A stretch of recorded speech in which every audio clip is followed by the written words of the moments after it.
নমস্কার, জ্যোতিষ কিচেনে আপনাদের সকলকে অনেক অনেক স্বাগত। আজকে আমি বানাবো ডিমের ভুজিয়া। তার জন্য আমি তেল গরম করতে দিয়েছি। তেল গরম হয়ে গেছে, এবার পেঁয়াজ দিয়ে দিলাম। পেঁয়াজটা ভাজা করছি।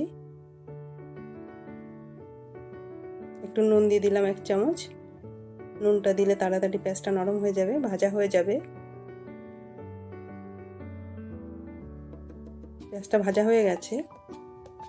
এখন আমি দিয়ে দিচ্ছি একটু হলুদের গুঁড়ো আর 1 চামচ দিচ্ছি লঙ্কার গুঁড়ো।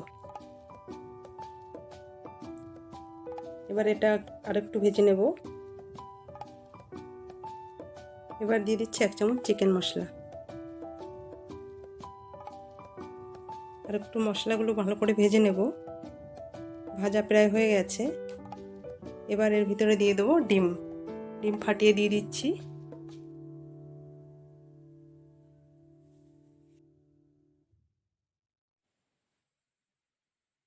ডিমগুলো সব ফাটিয়ে দেওয়া হয়ে গেছে।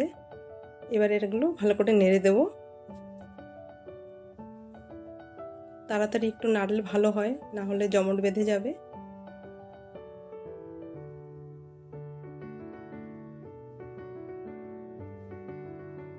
বেশ কিছুক্ষণ ধরে নাড়তে হবে।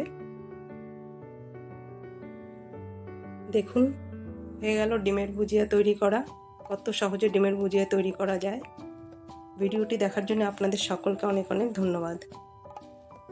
যদি ভিডিওটা ভালো লেগে থাকে তাহলে প্লিজ একটা লাইক দিয়ে দেবেন আর আমার চ্যানেলটিকে সাবস্ক্রাইব করতে ভুলবেন না। সবাই খুব ভালো থাকবেন, সুস্থ থাকবেন। ধন্যবাদ।